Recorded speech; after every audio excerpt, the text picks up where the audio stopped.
नहीं, हम बस ये बोलेंगे कि हर किसी को जो जिस पार्टी में होते हैं और जिस दल में होते हैं उसके धर्म का पालन करना चाहिए। वही सबसे बड़ा धर्म होता है राजनीति में। उनके पिताजी जो है उनका भी हम आशीर्वाद मांगेंगे, क्योंकि वो भी जनता दल यूनाइटेड के मंत्री हैं और हमारे एनडीए दल के एक खास विधायक भी हैं, सदस्य भी हैं। तो उनसे भी हम आशीर्वाद मांगते हैं और हम उम्मीद करते हैं कि आप अपने राजनीतिक धर्म का पालन करेंगे। जहाँ तक बात रहा बाहरी और स्थानीय का, तो ये कोई मुद्दा नहीं है, क्योंकि विपक्ष को कोई और मुद्दा मिल नहीं रहा है, तो वो ये बाहरी और स्थानीय का मुद्दा लेके चल रहे हैं। अब डिस्ट्रिक्ट में, ज़िला में डीएम आते हैं और एसपी आते हैं, वो भी तो कहीं और के होते हैं, पर वो भी तो आपके ज़िला के लिए काम करते हैं। और वो बाहरी, हम बाहरी कैसे हैं? हम बिहार की बेटी है, बिहार में हम पैदा हुए हैं, पटना में हम काम करें। और अब जो जनता को 1% का डाउट था कि नहीं ये छोड़ करके चली जाएगी, तो मेरा घर जस्ट पीछे मोहनपुर में मेरा घर है। महागठबंधन से कांग्रेस के प्रत्याशी के रूप में सन्नी हजारी मैदान में खड़े हैं। स्थानीय और बाहरी होने का मुद्दा लेके चल रहे हैं, तो कितना प्रभावित पापा के ही कैबिनेट के मंत्री के बेटे कितना प्रभावित करेगा? देखिए, कोई भी देखिए, एक बात होता है कि जब आप रणभूमि में उतर गए तो सामने कोई भी आए, लड़ाई तो उतना ही होना है, तो कोई ना कोई तो आना ही था। ऐसा तो नहीं है कि हम निर्विरोध जीत जाते, कोई ना कोई आता ही।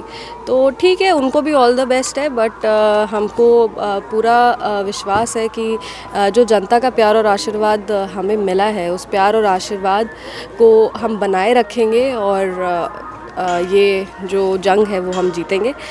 जहाँ तक बात रहा बाहरी और स्थानीय का, तो ये कोई मुद्दा नहीं है, क्योंकि विपक्ष को कोई और मुद्दा मिल नहीं रहा है, तो वो ये बाहरी और स्थानीय का मुद्दा लेके चल रहे हैं। अब आप बताइए, जिस पार्टी से वो आए हैं, क्या उनके नेता स्थानीय नेता है? जहाँ पे वो चुनाव लड़ते, क्या वो स्थानीय है? उनके जो सबसे बड़े नेता है उन्हीं का हम बात करें।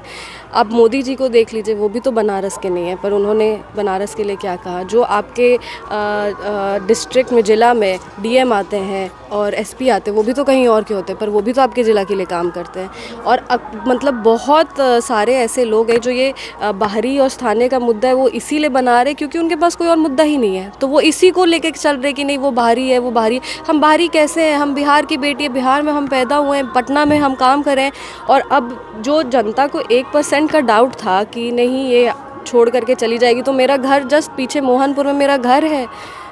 तो ये बस एक मुद्दा बनाया जा रहा है, क्योंकि कोई और मुद्दा नहीं है, ये हम मानते हैं। क्योंकि वो आपके पापा के कैबिनेट मंत्री के बेटे ही हैं, तो उसको लेकर क्या कहिएगा? क्योंकि एक ही पार्टी में है वो, और उनके पापा भी हैं और आपके पापा भी हैं। हाँ। तो क्या कहिएगा?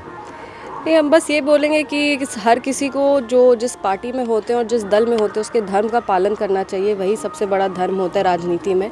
और हम उनके पिताजी जो है उनका भी हम आशीर्वाद मांगेंगे, क्योंकि वो भी जनता दल यूनाइटेड के मंत्री हैं और हमारे एनडीए दल के एक खास विधायक भी हैं, सदस्य भी हैं। तो उनसे भी हम आशीर्वाद मांगते हैं और हम उम्मीद करते हैं कि आप अपने राजनीतिक धर्म का पालन करेंगे। आप एनडीए प्रत्याशी के रूप में लगातार आप पिछले 15 दिनों से क्षेत्र में घूम रही हैं जी। जनता का कैसा रिस्पॉन्ड है और अपनी जीत को लेकर कितनी आश्वस्त है?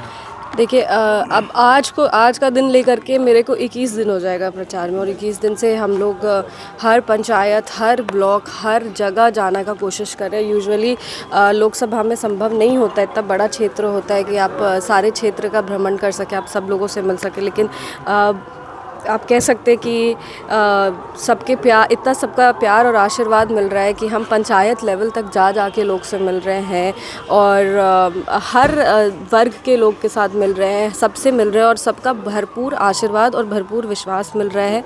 और लोग बहुत ज़्यादा उम्मीद जता रहे हैं, जिसकी जिम्मेदारी का भी हमको एहसास हो रहा है। क्या कुछ मुद्दा है यहाँ पे क्षेत्र में? देखिए, मुद्दा हम लेके चल रहे हैं कि हमें, पहले भी हमने कहा था कि हमें युवाओं के रोज़गार के लिए और स्वरोज़गार के लिए काम करना है।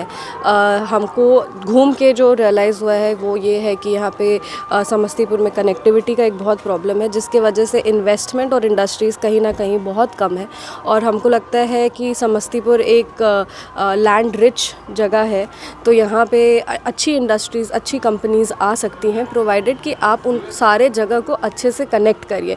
अगर आप कनेक्ट नहीं करेंगे तो आप कभी भी कोई भी इंडस्ट्री या कंपनी ले भी आइएगा तो भी आप एम्प्लॉयमेंट नहीं लोगों को दिला पाएंगे, क्योंकि लोग पहुंच ही नहीं पाएंगे जगह तक। आप यहाँ सुबह से हम निकलते और हमें कहीं पहुंचने में 45 मिनट 40 मिनट लग जाता है। तो ऐसे में ये एक कॉरपोरेट हब जैसा बन नहीं पाता है। और हम एक चीज़ और रियलाइज़ किए कि यहाँ पे एक बहुत अच्छी आईटी हब बनने का एक पॉसिबिलिटी है। और क्योंकि यहाँ के जो युवा हैं वो शिक्षित भी हैं और अभी मतलब उतने अच्छे से एम्प्लॉयड नहीं है, तो हम लोग उन पे भी मेरा फोकस रहेगा। यहाँ पे बहुत सारे किसान हैं, तो हमें किसान ज़्यादा से ज़्यादा किसानों के लिए काम करना है। उनको हम फसल बीमा, क्योंकि हमारा पॉपुलेशन अगर 90% किसान का है, तो हमें किसानों के लिए काम करना ही पड़ेगा, तभी जा कर के पूरा सोसाइटी ग्रो करेगा, पूरा समाज ग्रो करेगा। तो इसीलिए जितने से ज़्यादा किसान को हम किसान सम्मान निधि से जोड़ सके, ज़्यादा से ज़्यादा किसान को हम फसल बीमा योजना से जोड़ सके, उनके एमएसपी के लिए हमें काम करना है। उनका जो ये कहते हैं ना, सीज़न का जो फसल होता है वो सबसे ज़्यादा अच्छा कैसे हो सकता है, सॉइल का क्वालिटी हम कैसे, मिट्टी का क्वालिटी हम कैसे इम्प्रूव कर सकते हैं, इरिगेशन हम कैसे कर सकते हैं, ये सारे चीज़ पे काम करना है। यहाँ पे बहुत सारे लेबरर्स हैं, मज़दूर हैं जो बाहर जाते समस्तीपुर से काम करने के लिए। उन मज़दूर को हम सुरक्षा कैसे दे सकते हैं, उनको हम सिक्योरिटी कैसे दे सकते हैं। अगर वो बाहर जाते हैं काम करने के लिए, तो उनको हम कौन कौन सा इंश्योरेंस दे सकते हैं, किस किस बीमा से हम उनको जोड़ सकते हैं, उसके लिए काम करना है। मनरेगा के तहत हम कितना काम लोगों को दिला सकते हैं, हमको वो काम करना है। कितने ज़्यादा दिनों के लिए हम उनको ज़्यादा से ज़्यादा दिन के लिए उनको काम मिले, इसके लिए हमें काम करना है। और ये सब के अलावा महिलाओं के लिए हम पॉलीटेक्निक कॉलेज खोलना चाहते हैं, क्योंकि हम ये मानते हैं कि मेरे पास समय, पॉपुलेशन ज़्यादा है और समय कम है। हम चाहते हैं कि 1 साल में, 1.5 साल में अंतर दिखने लगे। तो इसके लिए बेस्ट ये होगा कि अगर पॉलीटेक्निक कॉलेज आता है तो महिलाएं जो हैं वो एक टेक्निकल कोर्स कर सकती हैं, जिसके वजह से उनका जो एम्प्लॉयमेंट का चांसेस है, जॉब मिलने का, नौकरी मिलने का चांस है, वो बढ़ जाते हैं, क्योंकि वो टेक्निकल कोर्स में ट्रेंड होती हैं। तो ये सारे मेरे अभी मुद्दाएं हैं। और अभी हम अपना एक वेबसाइट भी लॉन्च किए हैं ऑनलाइन, बात समस्तीपुर की। उसमें हम लोग से सुझाव भी ले रहे हैं, क्योंकि हर विधानसभा का अपना एक मुद्दा हो सकता है, हर विधानसभा का लोकल एरिया का अपना मुद्दा हो सकता है। तो इसीलिए हम चाह रहे हैं कि उसके थ्रू भी जो लोगों का सुझाव है वो आए और हम उस सुझाव पे काम करें और उसको अपने मैनिफेस्टो में डालें।